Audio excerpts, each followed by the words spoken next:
Bien, amigos, tengo el gusto y el honor de presentar a Ronald Gamarra. Ronald, buenas noches. Gracias. ¿Cómo te va? Hora 8. Gracias por la invitación. Bueno, no, gracias a ti también por estar acá con nosotros. Él va con el número 36 por Perú Posible, públicamente, históricamente conocida, diría yo, su lucha contra la corrupción, contra las personas que no creen en los derechos humanos, las personas y las instituciones que no creen en los derechos humanos. Hemos estado viendo muchas de tus propuestas en favor de los derechos de todos los seres humanos. Has criticado el tema de la prescripción de delitos. Has trabajado mucho en el tema, por ejemplo, de las reparaciones a las víctimas del terrorismo, que es un tema bastante incomprendido por muchos, pero te has mantenido firme en una serie de principios. Tienes propuestas interesantes en relación al abuso contra la mujer, el niño, la discriminación racial, en fin. Los derechos de las comunidades LGTB, ¿no? Los derechos de las comunidades LGTB. Y has planteado, pues, que el tema de los derechos humanos debe ser una política pública, ¿no? Que se tiene que implementar debidamente en el país. Yo creo que los peruanos no entendemos del todo que cuando hablamos de derechos humanos estamos hablando de la civilización, de la libertad, de los derechos en general, de todos, ¿no? Porque no es que hayan algunos que tienen derechos humanos y los demás no. En el Perú hay cierta prédica que ha llevado a una confusión, como que los derechos humanos son cosa de los delincuentes. Y no es así. Los derechos humanos son de todos sin exclusión. Y yo siempre pongo este ejemplo concreto, ¿no? ¿Qué pasa si mañana nuestros ahorros en el banco son expropiados por el Estado? ¿Qué pasa si nuestra pequeña propiedad nos es quitada por el Estado y no encontramos justicia aquí en el Perú?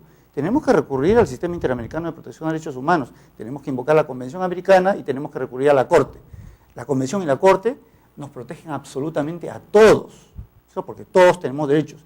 Y no solo a la vida, a la opinión, a la libertad, sino a la salud, a la vivienda, a la educación, a la seguridad, etcétera. O sea, no puede haber democracia si no hay de respeto irrestricto a los derechos humanos, ¿no? Así es, ese es el discurso. Y más aún, ¿no? Si queremos, pretendemos ser un país del segundo o del primer mundo en el corto plazo, ¿no? Si hay una sola economía que manda en el mundo, hay una sola ley también que debe mandar en el mundo, que es la ley de respeto irrestricto de derechos fundamentales de las personas, ¿no? De acuerdo, Ronald. Yo quería hacer esta breve introducción porque, digamos, ya es muy conocido el discurso que tienes una excelente página web. Por favor, si pudieses mencionarla para que la gente vea con toda claridad tus propuestas. Además, ronaldgamarra.com. Ronaldgamarra. Así de simple. Son tres cosas muy puntuales.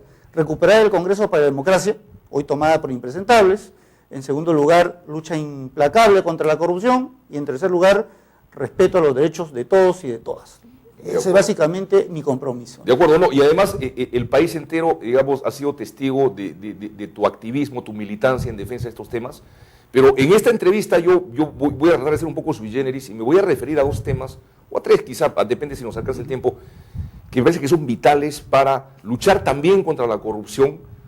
Y el primero de ellos es, porque yo creo que esa puede ser la raíz, Ronald, es la necesidad de reformar el sistema político electoral, reformar las clases políticas en el país, reformar a los partidos políticos. Desde hace varios lustros, como lo comentábamos con Beto Adriancén, digamos, después de la constitución fujimorista, en la práctica se ha enquistado un sistema político y nadie ha hecho nada por modificarlo. No hay propuestas específicas, profundas sobre el tema, y consecuentemente no hay en no hay decisión política. Así es, no hay voluntad política. Y curiosamente, en ese desde la derecha hasta la izquierda. Se dan la mano. Allí no hay, como que hay un acuerdo en no modificar las reglas de juego. ¿Qué hizo este último parlamento Así que está por fenecer por reformar el sistema político electoral? Nada, ni los señores de la izquierda ni los señores de la derecha. No. Pero digamos en los partidos, por ejemplo, ¿cierto? Hay que tener partidos políticos. O sea, aquí no tenemos que tener esperanzas en un salvador de la patria. O sea, aquí tenemos que tener estructuras que ejerzan esa representación entre el ciudadano y el poder. Y esos son los partidos políticos. Con sinceridad, ni siquiera los movimientos, sino los partidos políticos. Y allí hay que darle estructura, organicidad, ideología. Ya no hay muchas cosas que se llaman partidos que en realidad no lo son, que no tienen ideología, ¿no es cierto? Y que no debaten y que en todo caso el líder de la organización se siente por encima del plan de gobierno. Un último ejemplo. Ollanta Humala tiene una postura respecto a los derechos de la comunidad LGTB, ¿no es cierto? Y ahí están escritos. Pero ayer, luego de su entrevista con el cardenal Cipriani, ha dicho una cosa absolutamente opuesta a lo que aparece en su plan de gobierno. Y eso ahora tiene el nombre de Ollanta, pero mañana puede llamarse X o Z, y es igual de criticable. O sea, hay estructuras, hay planteamientos que deben fortalecerse y deben asumirse para si es que realmente queremos tener un partido con propuesta para el país, ¿no? Por ejemplo, un tema muy puntual, la necesidad de implementar una ley antitransfugismo. Pero por supuesto, mire, aquí, insisto en el tema de los partidos políticos. Los que llegan al Congreso llegan en tanto miembros de una organización política, ¿no es cierto? Sean porque son militantes de la organización o porque son invitados. Si en el camino, ¿no es cierto?, producto de los debates que hay ahí, alguien no se siente cómodo con el partido que lo llevó al Congreso, pues se sale de la bancada ahora y no pasa nada.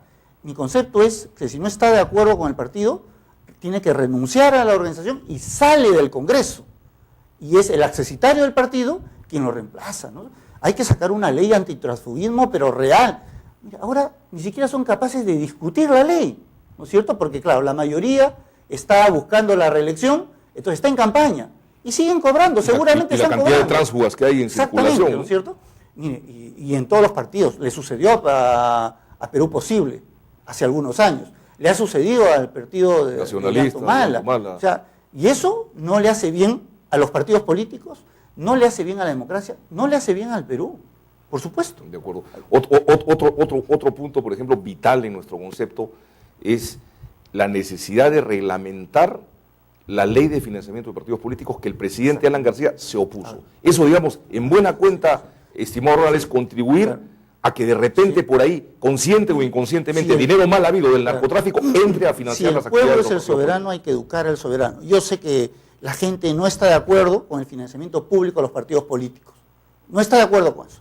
Pero yo sí creo, ¿cierto?, viendo más allá de la coyuntura, que el Estado tiene que financiar a los partidos políticos. Ahora, se puede discutir si hay una franja para el financiamiento de particulares, que se discuta, pero en todo caso que sea absolutamente transparente y que en realidad el Jurado Nacional de Elecciones, la OMPE o cualquier otra entidad pública o privada realmente fiscalice que los dineros que ingresen, o sean dineros del Estado, y si son particulares, pero que hay una fiscalización, pero así hasta el detalle. O sea, se sepa con absoluta transparencia la procedencia del dinero que financia las campañas. Si hay un señor que quiere recibir el respaldo de la minería, pues el país entero debe saber que este señor recibe apoyo del poder económico de la minería. Perfecto, pero que sea transparente. Que sea transparente. Ya después políticamente se debatirá. Se verá si eso le rinde lo beneficia o no. Exactamente, ¿no? Y si eso lo ata a determinada votación, etc. Ese es otro tema, ¿no es cierto? Pero cualquier financiamiento debe ser absolutamente público y transparente. ¿Luchará Ronald Gamarra por estos temas, por ejemplo? Sí, claro, yo estoy de acuerdo. Yo espero que en todos los partidos políticos llegue gente joven, gente con un nuevo discurso, que gente que quiera modificar el sistema político, ¿no? O sea, no llegamos para manejarnos bajo las mismas reglas, pero no nos conducen a nada. Lamentablemente, Ronald, no parece ser esa la tendencia, ¿no? Al parecer, en este proceso electoral, los candidatos al Parlamento que tienen más posibilidades son quienes están invirtiendo más en las campañas. Exactamente, ¿no? Pero yo confío en que al final, sin renunciar a cada propuesta y al partido por el que uno llega, se formarán pues una suerte de bancadas virtuales en el Congreso respecto a determinados temas, ¿no es cierto? Uno puede ser sobre la reforma del sistema político, ¿no? Hay otros temas en los que vamos a estar juntos, específicos, no tienen que ver con esto, pero, por ejemplo, con la salud. Me imagino que en términos concretos va a haber una bancada pro aseguramiento verdaderamente universal. Tú has hecho una serie de propuestas interesantes con relación al tema de salud, por favor. Sí, claro. O sea, coméntanos que es un derecho humano también, ¿no? Pero por supuesto, es un derecho y una obligación, ¿cierto? O sea, si es un derecho, ¿por qué los ciudadanos no gozan de verdadero aseguramiento universal en salud, ¿no? Y lo otro es que hay algunas enfermedades que son de alto costo, en las que el Estado simplemente cumple con detectar la enfermedad y te dicen, bueno, señor, usted tiene tal enfermedad, hasta luego. Eso no puede ser, pues. Eso no puede ser. Una de tus propuestas es garantizar que cualquier ciudadano pueda tener acceso. Exactamente, que el Estado tiene que financiar esas enfermedades de alto costo, ¿no? Habría que encontrar una fórmula compartida, pero el Estado no puede decir simplemente, yo me hago el deseo. Me hacen señas, vamos a unos cortes comerciales y quiero recordarle al público que hoy día celebramos el Día del Agua, que es también otro derecho humano. Es un derecho humano. Que está consagrado en más de una constitución política de muchos estados de América Latina. Regresamos.